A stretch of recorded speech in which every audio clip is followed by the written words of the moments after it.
Well, all right, guys, welcome to an episode so crazy that the Nutty Professor and everyone else subscribed.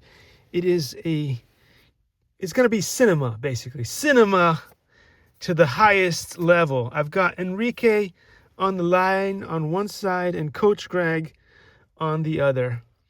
Mepsigram is saving the eyes. We're ready to go. It's liftoff. Liftoff. That's right, guys. What is this crazy thing that you've got on the screen here? I don't know. We're making all these crazy modular AI things.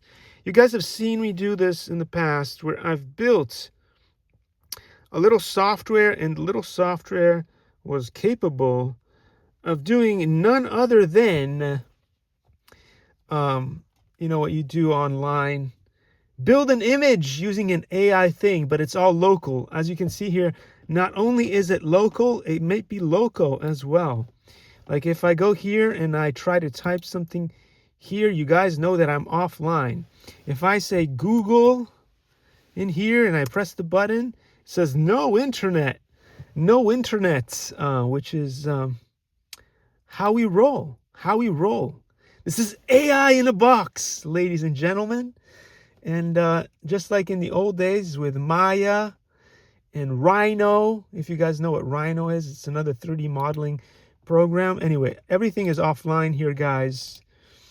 And it's funnier and more impressive than last time, which is why nobody's going to watch this thing. Because it's about education and teaching people about computers and AI in the box, and everybody is on the subscription model system, apparently. Anyway, what is this mess over here? It is a computer software that I built, which is very much like Maya. But in this particular case, it only builds one face at a time, or one planar system at a time. You've got a planar that can be added or remove definition. We can remove a bunch of definition here and make it more manageable. And then we can add definition when we need it or not. We can also lock the right vertices, which are these vertices right here, so that if we want to move a whole line at a time, we can do that. Look at this. This is amazing. It's amazing. And guess what? I built this with almost zero understanding of code. I learned to code from Eli, the computer guy. I mean, one of these days we're going to have like somebody make a video of, remember when there was another person that said Asmongold. What's his name? Schrodinger's spark. Anyway, don't kill the messenger. Don't kill the messenger. I just watch cinema. And then you get what you get. And don't get upset. There we go. So, yeah, there we go. So we got more Pegasus in the chat today. It's great. We've got Destiny. We've got, who else we got in the chat today? It's great to see all of you guys joined. We got Jenk Huger is in the chat today. We've got Dave Smith. So we've got everybody. We've got left, right, up and down and sideways in the chat today. Look at this. Look at this. Bringing people together in a non-political world. That's right. That's right. They went after Emeru because Emeru was like, no, I want none of your politics. I just want to do streaming. That's what I'm in it for. Streaming. Just hanging out with my buds online. And they just wanted to cancel her. What? We already learned from Mischief that plushies are more dangerous than nuclear weapons. That's right. Anyway, guys, so you could do this really cool thing, which is basically build a cool mesh in 3D. And even if this is such a crappy thing that we've built over here, the good thing about it is, let me see if I can still do this the right way. I can't see what I'm doing because the screen is... Okay, so we want to get to this thing here. The point is that once I'm done all this, I can press the remove background thing over here, which is kind of amazing. You can press remove background. And what it does is it removes the background and it builds an image that then appears over here in this area over here, and it looks like this. So when compared to this, you're like, but wait, didn't your mesh just totally cut off this whole part of the car? Well, that's where the AI comes in.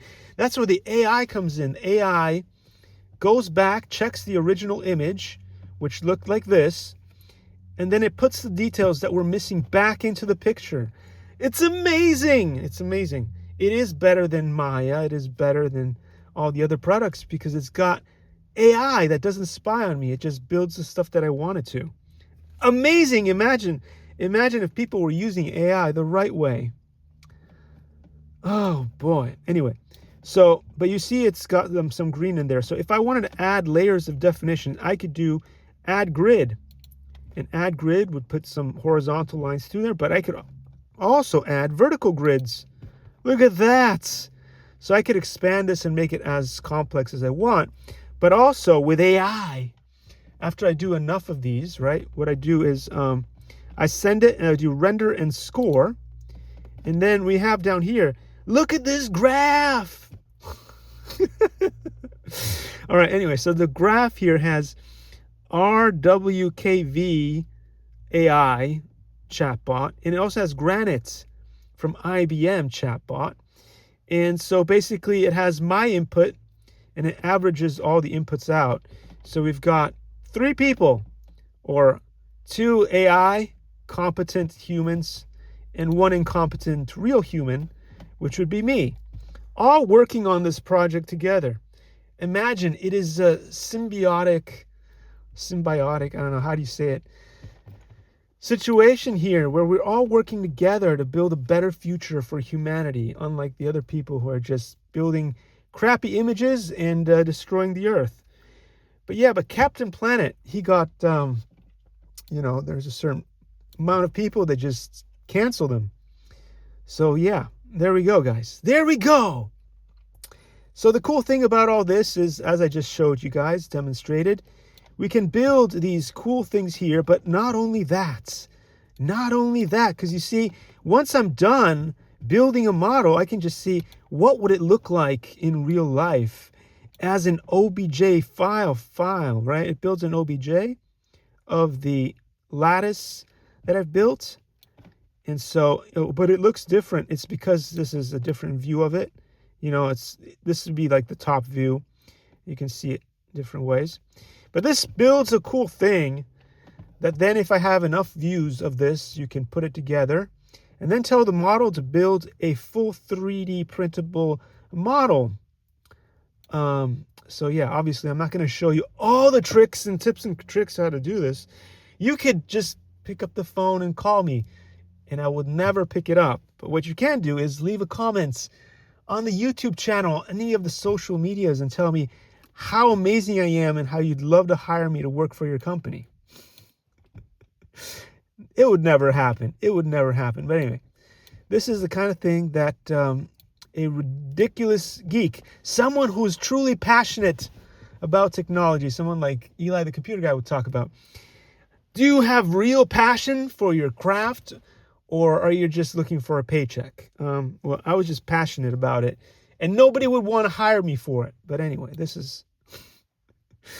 that's just how the cookie crumbles. That's just how the cookie crumbles, ladies and gents. And so I've built this really cool thing that I will keep working on, and eventually I'll have this cool thing, and hopefully at a click of a button, instead of having to do all this thing, the model will be fully trained, and I press one button and we've got a fully done 3D model, possibly with fully textured and all that good stuff, so that's ready for a video game. I would really like to build a video game for drifting, one that's actually not crappy, that works with a proper remote control like the one that comes with Real Flight Evolution. But yeah, if you'd like to join me on this journey, again, you can drop a comment on all of my social medias, and eventually I'll be able to contact you back. But you won't. You won't. You're too busy destroying the world. And that's why the Lorax is going to be lifted away, the last Captain Planet. Yeah, it's kind of sad, but it's true. Eli! I'm trying to save reality, but that's what it is. Diabolical.